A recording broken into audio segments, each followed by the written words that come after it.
कहते हैं चुनाव का समय धीरे धीरे आ गया और मैं माफ़ी चाहूँगा हाथ जोड़ के।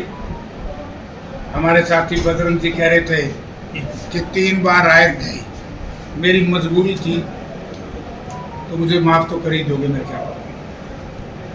और आज पहले आता था मैं जयप्रकाश के रूप में, आज मैं आपके सामने प्रेस कॉन्फ्रेंस कर रहा हूँ कांग्रेस पार्टी के प्रत्याशी जयप्रकाश की।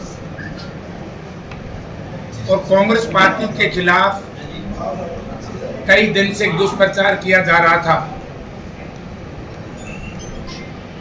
ऐसे कैंडिडेट इस तरह की बातें करते थे, कांग्रेस में उम्मीदवार नहीं मिलते। एक साथी ने मुझे यही बताया, बोला पैसे का इंतजाम कर रहे हैं, गाड़ियों का इंतजाम कर रहे हैं। लेकिन आपने देखा होगा कि जिस तरीके से हरियाणा प्रदेश की कांग्रेस पार्टी की टिकटों का बंटवारा हुआ,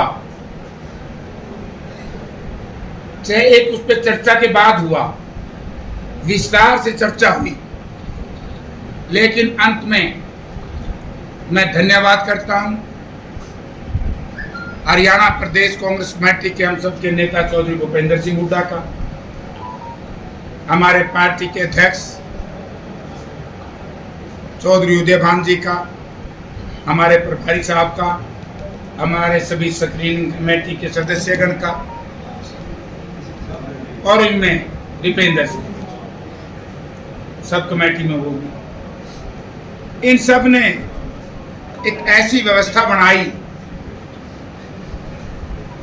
और कांग्रेस पार्टी के हाईकमांड का मैं इसलिए आभारी हूं बहुत ज्यादा कि उन्होंने, जब हुड्डा साहब ने, हमारे उदयभान जी ने कहा कि सबसे बेस्ट है विनेबिलिटी पे टिकट मिली। आज मैं इसलिए बात इतनी लंबी आपसे कही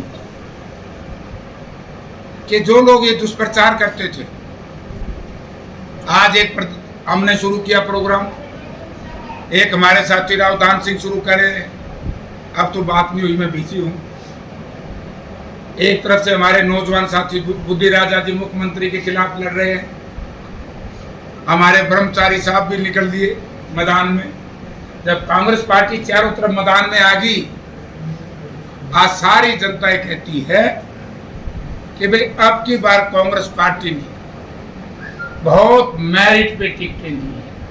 तो मेरिट का नाम चला, विनेबिलिटी की बात चली, लोगों की इच्छा और आकांक्षाओं के अनुसार जो कैंडिडेट दिए, तो आज उसकी वजह से ही लोगों में इतना उत्साह था। 10 घंटे, मेरे ख्याल में 50 किलोमीटर सफर तय हुआ, 10 घंटे। तो मैं आभारी हूं हिसार पार्लियामेंट क्षेत्र की मतदाताओं का, जनता का, और हमारी पार्टी की हाईकमांड का।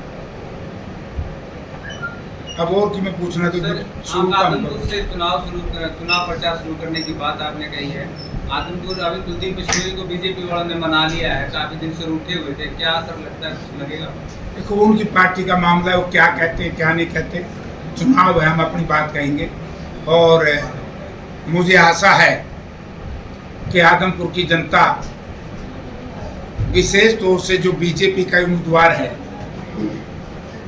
लोग कहते हैं कि सबसे ज्यादा ठगी इसी ने करी थी, झूठे पोल खड़े करा दिए सरकार के गोलपाए में। हमने आरटीआई दिलवाई ना, सरकार के नहीं थे, कंपनी से ले आए। अब गामा में भाई ने बेरा पटाया, जब वो पूछेंगे कि रणजीत सिंह जी आप कनेक्शन देने की बात कह गए थे, कहाँ है डाणी में कनेक्शन? आप ट्यूबवेल के कनेक्शन कह के गए थे, कहाँ है कनेक्शन? जितने पोल डाले थे सारे उठवा लिए, सड़कें बनी नहीं, अगर गलती से बनी तो बनने से पहले टूट गया, आप सबको पता है। कौन कमीशन खा रहा था? ये कैबिनेट, रणजीत सिंह उसी कैबिनेट का सदस्य है। तो हालत आदमपुर की बहुत पतली है विकास की दृष्टि से।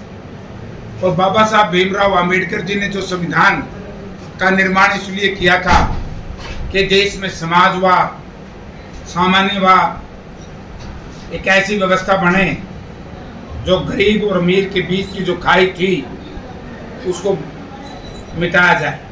लेकिन आज कितना भारी अंतर हो गया, गरीब गरीब होता जा रहा है, अमीर अमीर होता जा रहा है।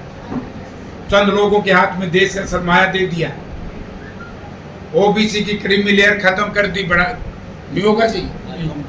और जो रिजर्वेशन की बात हमारे साथी करते हैं, प्रधानमंत्री जी ने क्यों दिया अपने भाषण में कहा कि हम रिजर्वेशन खत्म नहीं करेंगे? किसने पूछा था सवाल? प्रेसिडेंट ने पूछा, क्योंकि उन्होंने प्रचार करा था कि 400 पार कर दो, संविधान में कंप्लीट बदलाव अमेंडमेंट कर दिया। तो इसलिए आज इस देश का कमेरा, इस देश का किसान, इस देश का मजदूर, इस देश का छोटा व्यापारी की हालत तो बहुत पतली है।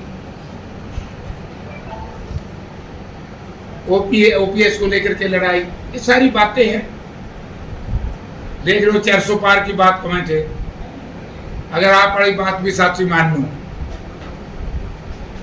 एक प्रचार हो रहा है सट्टे में, देखिए 400 पता चलते 2.5 से पार किए, मत दूसरा फेस आज होगा कल, आज और गेट ली होगी, तीसरे में छुट्टी हो जाएगी भाई की दोस्त नहीं होंगी, क्योंकि मनोहर लाल जी ने 75 पार गई थी, 40 पाई थी, तो सौदा साफ। तो इसलिए आदमपुर से शुरू हम कर रहे हैं, क्योंकि आदमपुर की जनता ने कांग्रेस पार्टी का बड़ा भारी साथ दिया। कहीं से तो शुरू करेंगे, 3 ही छोर है, या तो आदमपुर, या उचाना, या भुवनेश्वर। साथ ही जो रणजीत चौटाला हैं वो आपको लेकर के कहते हैं कि जेपी तो थापी मार नेता हैं, थापी मार आपको उन्होंने कहा है। उस बेचारा ने न्यू निबेरा में किए हूँ तो दुखी आत्मा है, बहुत परेशान है। 35 साल बाद से तो बाई डिफॉल्ट जीत गया। उसको यही नहीं पता, कभी चौधरी भजनलाल के खिलाफ आप सब बोलता है, कभी चंद्रमोहन के खिलाफ आप सब बोलते हैं, उनके नेता मनोहर लाल जी, बंसीलाल जी को अपशब्द का प्रयोग करते हैं। नो सॉरी, भजनलाल जी बंसीलाल जी के खिलाफ, मनोहर लाल जी ने भजनलाल के खिलाफ भी अपशब्दों का इस्तेमाल किया। ये चुनाव है क्या? मनोहर लाल जी ये बताओ, ये देश का इतना भारी भरकम बजट कहां खर्च किया है? मनोहर लाल जी ये बताओ, कितने बेरोजगार लोगों को रोजगार दिया है? मनोहर लाल जी ये बताएं, कितनी यूनिवर्सिटी बनाई हैं, कितने थर्मल प्लांट लगाए हैं, कितने मेडिकल कॉलेज बनाए हैं? वो तो बना नहीं रहे, गाड़ियां दे रहे, इसे वोट मिलेगी क्या? सर, इस 7 लोकसभा में जयप्रकाश जेपी के खिलाफ एक ही परिवार के 3 मुख्य उम्मीदवार आ गए। 3 चौटाला, वो तो फिर उनके परिवार वाले जाने मुन्ने की है।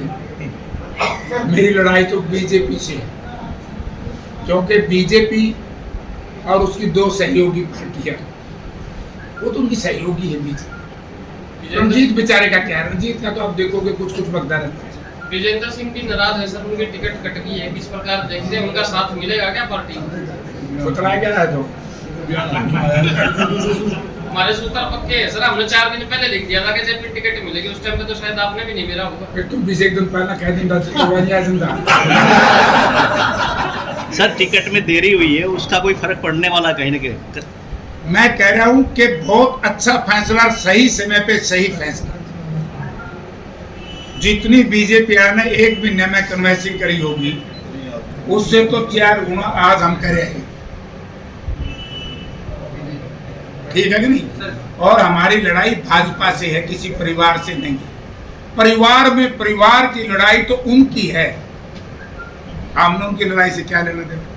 हम तो ये कहते हैं कि जो भी आज कांग्रेस पार्टी के सामने उम्मीदवार आता है, चाहे नेलो का हो चाहे जेजेपी, वो बीजेपी के लिए काम करे। लोग मुझे रास्ते में कह रहे थे, बोला जेपी साहब चिंता ना करे, हमने बेरा पट लिया, लोग दल जेजेपी भी उन्हें खातर काम करा, हम छोड़ दिया। आज दावे के साथ कह सकता हूं, इनेलो और जेजेपी जिस दिन वोट पड़ेंगे 10,000 वोट ले सकती पूरी पार्टी। कांग्रेस पार्टी ने कहीं ना कहीं एक तरह से गुटबाजी को खत्म करने के लिए एक तरह से बहुत बढ़िया फैसला इस बार लिया। इस तरह की बातें आपके जो एक तरह से कार्यकर्ता भी कहते हैं, कहीं ना कहीं ये बात भी है। ये तो है ही। अरे बढ़िया फैसले में तो जुगाड़ बना मेरा। उधर से बन गया उसका अपना रावदान सिंह का, उधर से बन गया दिवांशु बुद्धि राजा का, उधर से हमारे ब्रह्मचारी जी का भी चुनाव बना था। आज ही चुनाव चल पड़े हमारे तो इसका मायना लोगों का कांग्रेस पार्टी में विश्वास था। वो एक ड्रामा ये बीजेपी वाले कर रहे थे, इनका फेल हो। रणजीत चौटाला जी कहते हैं उनकी पार्टी का उनका जो विरोध किया जा रहा है किसानों के द्वारा, ये सारे के सारे कांग्रेसी हैं, ये कांग्रेसी के इशारे के ऊपर ये सारी चीजें हो रही। मैं उसकी बात करके जवाब दूं, फ्रस्ट्रेटेड आदमी है, जवाब तो देना पड़ेगा सर। उसका क्या दूं? उसका जवाब तो यही है, परेशान है, मन ही ज्यादा कैसे कदे में बीमार करके कर दे। सही बात है। यानी कि असली बात तो चोरी मंजूर भाई, ये लकुना है संविधान, जो रूल एंड प्रोसीजर है विधानसभा का। देश और दुनिया में इस तरह का उदाहरण मैंने नहीं देखा। मैं तो 5 बार एमपी एमएलए रहा, इस्तीफा देने के बाद मंजूर ना हो, ये क्या तरीका? ये डरे हुए हैं। मैंने इधर लगे थे कभी उसने रणजीत सिंह नोट जमा कराए थे, अस्पताल में नहीं हो पावा है। समस्त लाभ के लिए रणजीत सिंह तो रिटायर हो गए, हो रहा है क्योंकि भी थे बीजेपी। पुनर्विचार किया जा सकता भाई इस्तीफा मंजूर नहीं करते तो देखो है तो कहीं कहीं गलत कमजोरी तो है, ये कह सकते हैं डर है बीजेपी के में। बीजेपी बोल रही हुई है। और वे कांग्रेसी क्यों आएंगे? वो किसान है। उस दिन रणजीत सिंह को दिखाई नहीं दे रहा था जब किसानों के ऊपर लाठियां बरसती थी, जब किसानों के ऊपर आंसू गैस के गोले छोड़े जाते थे, जब मां पो की ठठरती में किसान सड़कों पर बैठे थे खुले आसमान में, बारिश में, गर्मी में, तब रणजीत सिंह को यह नहीं आया। आज रणजीत सिंह किसान की बात करता है। रणजीत सिंह के हाथ बुलाओगे 730 किसानों के दब्बे के हाथ। श्रीमती सावित्री जिंदल कहती हैं कि आप हिसार से रणजीत सिंह को जिताई दी और कुछ तरह से नवीन को आपको हिसार में मिलेंगे 2-2 MP। वहाँ कुछ भी कहोगे सावित्री तुम्हारी आंटी है बेचारी, मजबूरी भी उसके बात करी थी तुमने। आपको लगता है कहने के मजबूरी के चलते भाजपा में गए हैं? देखो मैं तो एक बात बड़ी साफ कहूँगा, मुझे याद है 1996 का उस समय जब स्वर्गीय माननीय ओम प्रकाश जिंदल जी और मैं, याद होगा आपको लोगों, तो सारी ना बोला हो यार तो फायदा नहीं होगा। हिसार की जनता इतने में समझ जाएगी। आदमपुर से चुनाव आप शुरू कर रहे हैं और कुलदीप बिश्नोई काफी दिनों से नाराज चल रहे हैं, उन्हें मनाने का सिलसिला भी जारी है, फोटोज अक्सर आती रहती हैं मुख्यमंत्री के साथ। क्या लगता है कि आदमपुर में कुलदीप बिश्नोई की नाराजगी कितनी भारी पड़ सकती है? मुझे मैं उनकी बात क्यों कहूँ, वो तो बीजेपी रणजीत ने पूछो, रणजीत सिंह बताए कैंडिडेट तो वो है बीजेपी। रणजीत सिंह को हिसार के लोग नहीं है, थोड़ा सा बिजी है, आओ तो ठीक है कि तो हिसार के लोगों का ये कहना है कि हिसार के अंदर तो सारा देवीलाल जी का ही कुंभ आ गया। आप भी तो देवीलाल जी के चेले हो, आपको भी तो देवीलाल जी आए थे। देखिए राजनीति में चेला कोई किसी का नहीं होता। एक बात तो सत्य है कि परिवार है और परिवार में भी बरसों की लड़ाई है। बाबा मन ना जोड़ो उसको। एक परिवार होता तो जयप्रकाश बिना कसूर के ओम प्रकाश चौटाला जेल कटवाता। जयप्रकाश को परिवार मानते तो मेरे पे 302 के पर्चे दर्ज कराते। मुझे तो दुश्मन मानते थे। आप परिवार की बात मुद्दा कहते क्यों लाओ अनपढ़ा का स्कूल बना दिया था हमने तो बुलौने के स्कूल में थे 16 को सज पड़ रही है। ये भी कहते हैं मुख्यमंत्री का बयान आया कि जांच करवाएंगे और दुष्यंत चौटाला ने कहा कि वो किसी जांच से नहीं डरते, भ्रष्टाचार के आरोप उनके जांच में की नहीं तो पहले भी रहा था जो उत्तर में उत्तर आधारित सरकार थी, हम तो कहीं करते हमारी को संभालनी नहीं। तो जांच होगी जो भी दन्नू फंसाएंगे, मनोहर लाल जी कैसे बच जाएंगे? कलेक्टिव रिस्पॉन्सिबिलिटी होती है।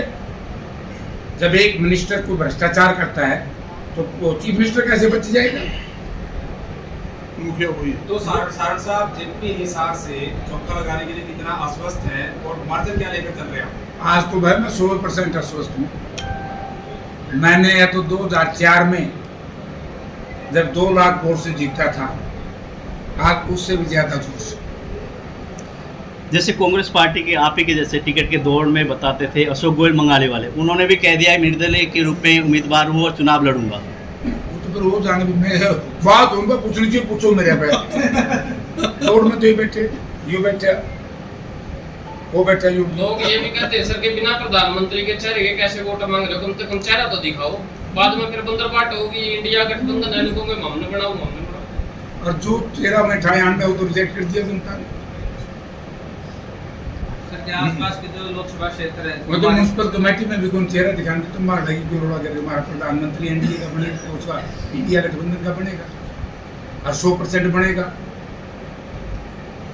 अगर ना बनता, मोदी जी इतना छोटा लेवल पर थे क्या? मंगलसूत्र, कभी मैं संविधान में रिजर्वेशन नहीं बदलूंगा, संविधान नहीं बदलूंगा, इस तरह की बातें क्यों करते हैं? हर बात के ऊपर धर्म को आड़े क्यों ले आते हैं? कभी प्रधानमंत्री से लेकर के रणजीत सिंह तक कभी ये कहा कि हम कितनी यूनिवर्सिटी बनाएंगे, हम कितने पॉलिटेक्निक कॉलेज बनाएंगे, कितने एम्स बनाएंगे, कितने IIM IIT बनाएंगे? क्या है? कभी स्कूल तो बंद कर दिए, रोजगार कहाँ से देगा? अस्पताल में डॉक्टर नहीं, स्कूल में मास्टर नहीं, दफ्तर में क्लर्क नहीं। हालत बहुत बुरी है, लॉ एंड ऑर्डर की स्थिति खराब है। आए दिन व्यापारियों को धमकी मिल रही है। 16 लोग आज बेचारे डर के साए में पड़े, अपने अपने घरों में बंद। शर्म आनी चाहिए, लानत है ऐसी सरकार के ऊपर। सर हिसार के जो बीजेपी के प्रत्याशी है वो सस्ता में चुनाव प्रचार के लिए जा रहे हैं, चुनाव सस्ता वाले हिसार में आ रहे हैं। क्या कांग्रेस का भी ऐसा देखा जा सकता है कि कुमारी शैलजा आपके उपलाना में यहाँ प्रचार के लिए आप सस्ता में मदद करें? उनका तो पल्ला की में है नहीं, वो तो डर गया हुआ है। हमारे में तो सारे पैर जाएंगे, आना जाना रहेगा, एक दूसरे के पक्ष में प्रचार करेंगे, उसमें क्या है? एक मंच पे समय अनुसार दिखाई दे सकते हैं। देखो क्या होता है, अब चुनाव चल पड़ा, मैंने जिन जिन नेताओं की जरूरत है मैं बुलाऊंगा, बहन शैलजा जी ने जिनकी जरूरत है वो बुलाएंगे, दान सिंह ने जिनकी जरूरत है वो बुलाएंगे। अब सारे तो एक मंच पर इकट्ठे नहीं हो पाएंगे ना। भाजपा कहती है 10 की 10 सीट जीतेगी। ये भी दरअसल है। मैंने एक बात कही थी 2004 में, मैं सारी जीतांगे। और वाजपेयी साहब भारत के प्रधानमंत्री थे, उनके तुलना में तो आज का प्रधानमंत्री कहीं स्टैंड नहीं करता। क्या हुआ था याद है तेरे? छोटा था मैं बता नहीं। सर हरियाणा में क्या राहुल गांधी या प्रियंका गांधी का भी कोई दौरा हो सकता है? वो पार्टी, प्रदेश पार्टी के लोग ये फैसला करेंगे अपना। कोई मैसेज रणजीत चौटाला जी के लिए? कोई रणजीत चौटाला जी के लिए मैसेज? पूछाइए, यार फिर बात कर रहा था, परेशान आदमी है, धन्यवाद, बहुत परेशान। थैंक यू, बहुत धन्यवाद भाई का, सभी का।